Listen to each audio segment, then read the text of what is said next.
নমস্কার বন্ধুরা, সুভদ্রা গোস্বামীর পক্ষ থেকে সকলকে জানাই আন্তরিক প্রীতি শুভেচ্ছা অভিনন্দন। বন্ধুরা, ছাগল পালন করতে গেলে আমাদের খামারি ভাইরা যেসব সমস্যার সম্মুখীন হয় সেই বিষয়ের উপরে আজকে আমি একটু আলোকপাত করব।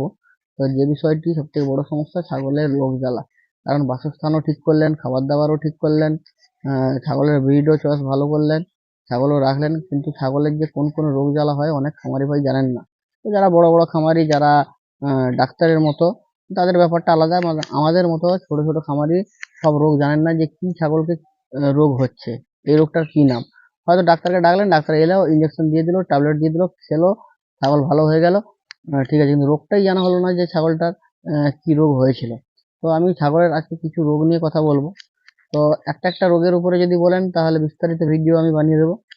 তো আজকে যেটা মেন বিষয় হচ্ছে রোগগুলোর নাম, শুধু আমি বলবো কি কি রোগ আহ, হয় ছাগলকে। তো সবগুলা আহ, বলতে হয়তো পারবো না। তো কিছুগুলা যেগুলা যেসব খামারির সম্মুখীন হয় সেসব রোগের ব্যাপারে আজকে আপনাদের সঙ্গে একটু কথা বলবো। তো ছাগলের সব থেকে বড় সাংঘাতিক রোগ হচ্ছে সিসিপিপি। সিসিপিপি একটা নিউমোনিয়ার রোগ, মানে ওই ঠান্ডা, সর্দি, জ্বর এরকমই হয়। রোগটা খুব সংক্রমণ, মানে খুব তাড়াতাড়ি ছড়িয়ে পড়ে খামারের সব ছাগলকে। তো এগুলাই ছাগল মারা যাওয়ার চান্স বেশি। এর ভ্যাকসিনটা খুব বাজারে দুর্মূল্য। এই ভ্যাকসিনটা পাওয়া একটু কষ্টসাধ্য ব্যাপার আছে, তো সব জায়গায় অ্যাভেলেবেল নয়। তো এই সিসিপিপি রোগ থেকে ছাগল খুব মানে মরার যে পার্সেন্টেজটা বা শতাংশটা খুব বেশি। তো সিসিপিপি হলে ছাগলকে বাঁচানো খুব মুশকিল ব্যাপার। তো ঠিক ডাক্তারবাবুর হাতে পড়লে বা ঠিক ট্রিটমেন্ট হলে ছাগলটাকে বাঁচানো সম্ভব হয়। তো সিসিপিপি। দ্বিতীয় নম্বর হচ্ছে ছাগলের একটা রোগ, পিপিআর। তো পিপিআরটার নাম প্রায় সবাই শুনে আছেন, জানেন যে ছাগলের খুব সাংঘাতিক একটা রোগ। এটাও একটা ছাগল থেকে আরেকটা ছাগলকে ছড়িয়ে যেতে বেশি টাইম লাগে না। তো কোনো ছাগল যদি পিপিআর আক্রান্ত হয়, ওর প্রথম লক্ষণগুলো বুঝতে পারবেন: পাতলা পায়খানা করবে, ঝিম ধরে বসে থাকবে, শিরদাঁড়াটা বাঁকা করে পুঁজে থাকবে, নাক দিয়ে সর্দি পড়বে, হ্যাঁ, এবং মুখে ফুসকুড়ির মতো বা ছালির মতো পড়বে।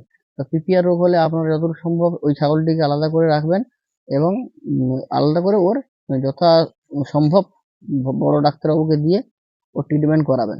তো পিপিআর এর মৃত্যু শতাংশ খুব বেশি।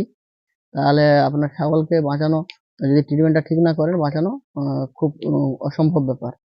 তো তৃতীয় নম্বর রোগ হচ্ছে গোট পক্স। মানে যেই পক্স আমাদের মানুষের হয় যেরকম, সেই রকম ছাগলের মুখে, ওর ওলানে, ওর পায়ুদেশে ফুসকুড়ির মতো দেখতে পারবেন। শরীরের বাইরে অংশে যখন গুটি গুটি হয়ে ফুলে গেছে, ঢুলিয়ে হয়ে গেছে, ওগুলো জল ভরা থাকে। তো ওই পক্সটা হলে কিন্তু আহ, দেখবেন শরীরের বাইরে যেরকম পক্স হয়, শরীরের ভেতরে অভ্যন্তরেও পক্স হয়। মানে মুখের ভেতর থেকে পুরো ওর ক্ষুদ্রান্ত, বৃহদন্ত্র, রুমেন টুমেন যত আছে, লিভার, ফুসফুস, সব জায়গায় কিন্তু ওই রকমই ইয়ে বেরোয়, মানে পক্স বেরোয়। ওটা মানুষের ক্ষেত্রেও। তো পক্স হলেও ছাগলকে বাঁচানো খুব দুষ্কর ব্যাপার। ওর প্রপার ট্রিটমেন্ট আপনাকে করতে হবে। তো ছাগলকে বাঁচাতে গেলেই কিন্তু আগে থেকে আপনাদের গোট পক্সের ভ্যাকসিন দিয়ে রাখা উচিত, তবে আপনার ছাগলকে পক্স হবে না। এবং চতুর্থ রোগ হচ্ছে এফএমডি, মানে ফুট অ্যান্ড মাউথ ডিজিজ। মানে পায়েও ঘা হবে এবং মুখেও ছালি পড়বে, হ্যাঁ, মুখ থেকে লালা ঝরবে, খেতে পারবে না ছাগল, এবং পায়েও ঘা হবে। ও ফুট মানে পায়ে এবং মাউথ মুখে হয় বলে এই রোগটার নাম ফুট অ্যান্ড মাউথ ডিজিজ। একে অনেকে ভাষায় অনেক জায়গায় খুরিয়া বলা হয়, আর অনেক জায়গায় এসো বলা হয়। তো এটাও খুব সাংঘাতিক একটা রোগ। এরও ছাগলের মৃত্যুর হার খুব বেশি। তো এই রোগটা সব জায়গায় প্রাদুর্ভাব থাকে না যদিও। তো এটারও ভ্যাকসিন পাওয়া যায়, এটারও ভ্যাকসিন আপনারা আগাম দিয়ে রাখবেন, তাহলে আপনার ছাগলটি আক্রান্ত হবে না। এবং আর একটি খুব সাংঘাতিক রোগ হচ্ছে ইন্টারোটক্সিমিয়া, ইটি। তো ইটি রোগটি যে হচ্ছে, ওটা খুব সাংঘাতিক রোগ। কারণ এইটা আগে থেকে ওর রুমেনে বা ওর মানে ক্ষুদ্রান্তে এই ভাইরাসের যে, মানে ওই জীবাণুটা থাকে, ওটা ভাইরাস নয়, ব্যাকটেরিয়া, এটা জীবাণুটা থাকে। তো বাড়ন্ত ছাগল যখন একটু বেশি পরিমাণে কিছু খাবার খেয়ে নেয়, দানা খাবার বা উল্টাপাল্টা একটু খাবার খেয়ে নেয়, তখন ওই ব্যাকটেরিয়াটা সক্রিয় হয়ে ওঠে। তখন আপনার ছাগলের শরীরে টক্সিন বেশি উৎপন্ন করে, মানে বিষ জাতীয় একটা পদার্থ বেশি উৎপন্ন করে, তখন ছাগলটার পেট ফেঁপে যাবে এবং ও শুয়ে পড়বে, ঘাড় বাঁকিয়ে রাখবে, পেটে লাথি মারার চেষ্টা করবে, চিল্লাবে। তো ওই অবস্থায় ওরা বেশি টাইম দেয় না, ট্রিটমেন্ট করার আগে মারা যায়। তো এরও ভ্যাকসিন আছে, তো ভ্যাকসিনটা আপনারা দিয়ে রাখবেন। তো ভ্যাকসিনের ভিডিও বললে ভ্যাকসিনের ভিডিও ডিটেলস দিয়ে দেবো। এরপরে আরেকটা রোগ আছে টিটেনাস। টিটেনাস রোগ আমাদের মানুষের ও হয়ে থাকে, যাকে বলা হয় ধনুষ্টঙ্কার, মানে ছাগলটি পুরো ধনুকের মতো বেঁকে যাবে। তো এটা আপনারা বুঝবেন কিভাবে? টিটেনাস খুব সাংঘাতিক রোগ। টিটেনাস ভ্যাকসিন পাওয়া যায়, ওই ইটিটিটি একসঙ্গেও পাওয়া যায়, টিটেনাস আলাদাও ভ্যাকসিন পাওয়া যায়। ছাগলের কোনো আক্রান্ত জায়গা, মানে কোনো জায়গায় কেটে গেছে লোহা দিয়ে, বা পেরক পুড়ে গেছে, বা কোনো কারণে কোনো জায়গায় আঘাতপ্রাপ্ত হয়েছে, ওই দিক দিয়ে ওই টিটেনাস যে ব্যাকটেরিয়াটা ওইটা ঢুকে। তো টিটেনাস হলে আপনার ছাগলটাকে বুঝবেন কিরকম, ছাগলটা পুরো শক্ত হয়ে যাবে, দেখবেন মুখ থেকে লালা ঝরবে, ও পাটি চালানোর চেষ্টা করবে কিন্তু পাটি চালাতে পারবে না, ওর মুখটা বন্ধ হয়ে যাবে পরপর, মুখটা একদম জাং ধরে যাবে, ঠিক আছে? মানে একদম যেন আটকে গেছে একদম, কেন কলকবজার মতো, আর গা হাত গুলা পরপর শক্ত হয়ে যাবে। তো এটা খুব মানে সাংঘাতিক কারণ বলবো। ছাগলটা যখন আক্রান্ত হবে, তখন যখন বুঝবেন, তখন কিন্তু ওর ট্রিটমেন্ট করার কোনো আর রাস্তা থাকবে না।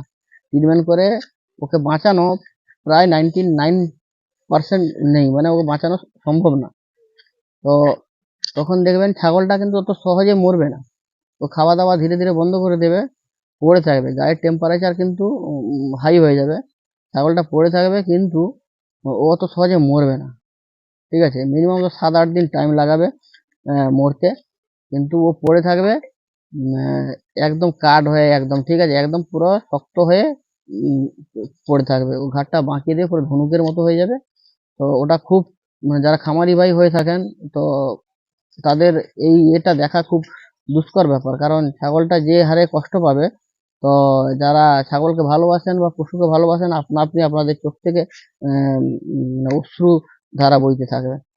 তো এটা টিটনাস রোগ এইটার ব্যাপারে ভ্যাকসিন পাওয়া যায়, ভ্যাকসিন দিলে কিন্তু এই রোগটা আর হবে না।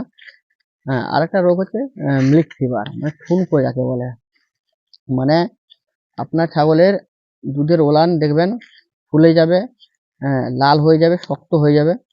তো এটা বেশি হয় ছাগলের বাচ্চা হওয়ার কিছুদিন আগে বা বাচ্চা হওয়ার কিছুদিন পর। হ্যাঁ, ওকে মিল্ক ফিভার বলে। এই হলে ছাগলটা কিন্তু ওকেও বাঁচানো মুশকিল যদি প্রপার ট্রিটমেন্ট করতে না পারা যায়। কিন্তু ট্রিটমেন্ট হলে ছাগলটা বেঁচে যাবে। অনেক সময় ওই যে ওলানটা ক্ষতিগ্রস্ত হয়, অনেকে সার্জারি যারা করতে জানেন, বড় বড় খামারিরা, ওরা সার্জারি করে ওটাকে কেটে বাদ দিয়ে দেয়। তো আমাদের মতো ছোট খামারি দ্বারা সম্ভব নয় এইভাবে বাদ দেওয়া, কারণ আমরা তো, আমাদের কাছে যন্ত্রপাতি তো নেই। তো বন্ধুরা, এটা মিল্ক ফিভার গেল। আরো একটা রোগ আছে কিটোসিস, ঠিক আছে? এটা ছাগল আক্রান্ত হলে এরও খুব মানে সাংঘাতিক প্রভাব পড়ে। ছাগল সেই পেট ফেঁপে যাবে, পড়ে যাবে, শুকনো জাতীয় খাবার খেতে ভালোবাসবে, ওর শরীরের পুরো অংশগুলো কাজ করবে না। তো কিটোসিস হলেও আপনারা ডাক্তারবাবুকে দেখালে মোটামুটি ট্রিটমেন্ট প্রপার হলে ছাগলটা কিন্তু ভালো হয়ে যেতে পারে। এবং আরো একটা সাংঘাতিক রোগ হচ্ছে অ্যানথ্রাক্স। অ্যানথ্রাক্স যে জীবাণুটা, ওটা ঘাসে বা মাটিতে থাকে অনেকদিন পর্যন্ত, ওই জীবাণুটা জীবিত থাকে। ওটা ছাগল যখন ঘাস খেতে যায় বা কোনো কারণে ছাগল মুখ দিয়ে কোনো কিছু খায়, তখন ওটা ওকে অ্যাটাক করে, মানে ঢুকে যায় শরীরের ভেতরে। তো ওটা অ্যাটাক করার পর ওর লক্ষণ বহিঃপ্রকাশ হয় না, কিন্তু ছাগলটা মারা যায়। তো দেখবেন যখন মানে অ্যানথ্রাক্স আক্রান্ত হবে, ছাগল বেশি টাইম দেবে না, খুব তাড়াতাড়ি ও মোটামুটি মারা যাবে। এবং দেখবেন ওর পায়খানাতে রক্ত আসবে। তো অ্যানথ্রাক্স খুব সাংঘাতিক জীবাণু। তো আপনারা, অ্যানথ্রাক্সেরও ভাইরাস পাওয়া যায়, আরে ভ্যাকসিন পাওয়া যায়, ভ্যাকসিনটা আপনারা করিয়ে রাখবেন। আর একটা সাংঘাতিক রোগ হচ্ছে আপনার যেটা র্যাবিস, মানে জলাতঙ্ক। জলাতঙ্ক যেটা কুকুর থেকে আসে আমাদের ছাগলের গায়ে। কুকুর কোনো কারণে ছাগলটাকে যদি আঁচড়ে দেয় বা কামড়ে দেয়, হয়তো আমার অজান্তে আপনার অজান্তে, তো ওকে হয়তো, ওই কুকুরটা হয়তো ওই জলাতঙ্কের বাহক ছিল। তো ওটা যখন ছাগলকে আঁচড় দেবে, তখন কিন্তু ছাগলটি আক্রান্ত হয়ে যাবে। তো সবচেয়ে বড় কথা, আমরা তো বুঝে উঠতে পারবো না যে ছাগলটা আপনার জলাতঙ্ক আক্রান্ত। তো আমার বাচ্চা, আমার স্ত্রী, আমি, এরকম প্রায় ফ্যামিলিতে এইরকম করা হয়, ছাগলের সেবা করা হয়।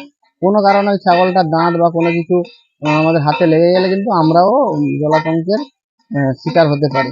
এই জন্য বারবার বলবো, আপনারা ছাগলটিকে রেবিস ভাইরাস ভ্যাকসিন করে রাখবেন। কারণ কিছু কিছু রোগ আছে যেগুলা ছাগল থেকে মানুষের শরীরে আসতে পারে। তো মানুষেরও জলাতঙ্ক হলে মানুষ তো বাঁচবে না। তো আপনারা অবশ্যই র্যাবিসের ভাইরাস ভ্যাকসিনটা দিয়ে রাখবেন। এবং আরেকটা রোগ হচ্ছে, এই রোগটাও কিন্তু মানুষ থেকে ছাগলের, ছাগল থেকে মানুষের শরীরে আসতে পারে বা গায়ে আসতে পারে। তো এটা হচ্ছে, সবাই জানে রোগটা, ব্রুসেলোসিস, যেটা একটা পাঁঠারও হতে পারে এবং মা ছাগলের হতে পারে। মানে এই রোগটা হচ্ছে, ছাগল যখন গর্ভ অবস্থায় থাকে, ওই জীবাণুটা ছাগলটার বাচ্চাটাকে নষ্ট করে অকালে গর্ভপাত ঘটায়। তো গর্ভপাত ঘটায় এবং যেগুলো পুরুষ ছাগল আছে ওদের যে অন্ডকোষ থাকে ওইটাকে ক্ষতিগ্রস্ত করে।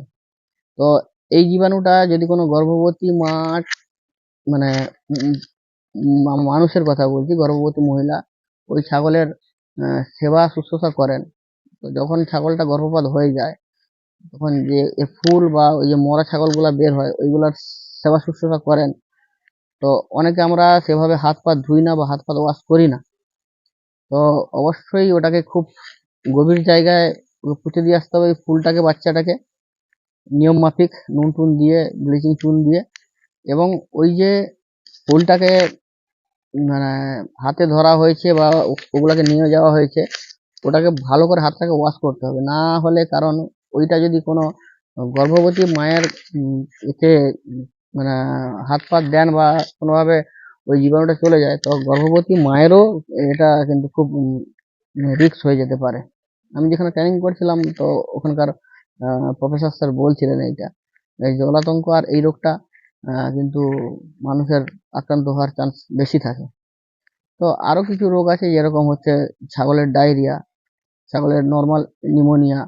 এগুলো তো প্রায় আমাদের খামারি ভাইরা, ছোট এবং বড়, সবাই জানেন। এবং আরো কিছু রোগ আছে যেগুলা হচ্ছে ছাগলের, মানে কি বলা যায়, ছাগল পালন করতে গেলে এইসব রোগের সম্মুখীন হতে হবে। রোগ না, ওগুলাকে, এগুলো সমস্যা। যেরকম আপনার ছাগলের সিং ভেঙে গেল, ঠিক আছে, আপনার ছাগলের ফুল পড়ছে না, আপনার ছাগলের হঠাৎ ইউটেরাস থেকে যোনি বেরিয়ে এলো, হ্যাঁ, এগুলা হচ্ছে আসমকিক সমস্যা। ঠিক আছে, আপনার ছাগলের দেখছেন হঠাৎ জ্বর উঠে গেছে বা ঠান্ডা লেগে গেছে, এইসব আপনাদেরকে ট্রিটমেন্ট নিজেদের করতে হবে এবং ডাক্তারবাবুর পরামর্শ নিয়ে, তবে আপনি খামার চালাতে পারবেন। এবং আরো কিছু ব্যাপার আছে, যেরকম আহ, ছাগলের ফসফরাসের ঘাটতি। ফসফরাসের ঘাটতি হলে ছাগলের অনেক কিছু রোগ বা সিমটম বা লক্ষণ দেখা যায়। ক্যালসিয়ামের ঘাটতি, তো এগুলাই অনেকটা সমস্যা হয় আপনার ছাগলের। ফসফরাস এবং ম্যাগনেসিয়াম, বিভিন্ন আয়রন, কপার, এইসব জিনিসের ঘাটতি হলে ছাগলের বিভিন্ন বিভিন্ন রকম ভাবে বিভিন্ন লক্ষণের রোগ দেখা যেতে পারে। তো অবশ্যই আপনারা এইসব রোগের প্রতিকার করবেন। এবং একটু একটু আমার মতো আমি ধীরে ধীরে এরকম এইসব জিনিস শিখছি, শেখার চেষ্টা করছি, ডাক্তারবাবুদের সঙ্গে আলোচনা করছি, বিভিন্ন নতুন নতুন রোগ দেখছি। এগুলা কিন্তু আপনারা ছাগল রাখতে রাখতে, শিখতে শিখতে আপনাদের অভিজ্ঞতা হবে এবং আপনারা আপনা আপনি শিখে যাবেন কোনো কিছু। এবং যেটা সর্বোপরি বলি, হ্যাঁ, তো ট্রেনিং করতে গেলে আপনারা সরকারি জায়গায় ট্রেনিং করুন, বিনা পয়সায় ট্রেনিং করুন এবং আপনারা সুস্থভাবে ছাগল পালন করুন। তো আরো কিছু নতুন রোগ পেলে, মানে যেগুলো আমার জানা ছিল, আরো কিছু ভুলে যাচ্ছি, মিস্টেক হয়ে যাচ্ছে। তো মানে আমি বই খাতা দেখে তো আর ভিডিও করি না, ডাইরেক্ট বসছি, ডিউটি এসছি, এরকমই ভিডিও করছি। আমি সেরকম ভিডিওতে এডিটিংও করি না। তো আমার এইরকমই হয়, যতগুলো মনে আছে বললাম। যদি আমি দেখবো পরে যে কোনো রোগ ছেড়ে গেছি বা মিস্টেক করে গেছি, তো পরে বলে দেবো। আর যদি ভ্যাকসিনের ব্যাপারে কেউ জানতে চান বা ভিডিও চান, তো নেক্সট ওটাও দিয়ে দেবো। তো সবাইকে সুভদ্রা গোট ফার্মের পক্ষ থেকে আন্তরিক শুভেচ্ছা, প্রীতি, অভিনন্দন ও সবাইকে ধন্যবাদ। কাছে থাকবেন, পাশে থাকবেন। যদি ভিডিওগুলো ভালো লাগে, চ্যানেলটা সাবস্ক্রাইব করবেন, লাইক করবেন, কমেন্ট করবেন। কারণ আমি মানে কি বলা যায়, টাইম করে উঠতে পারি না আপনাদের জন্য। ঠিক করে ভিডিও করার বা ইয়ে করার। যারা ফোন করছেন যে দাদারা, সবাইকে ধন্যবাদ, নমস্কার।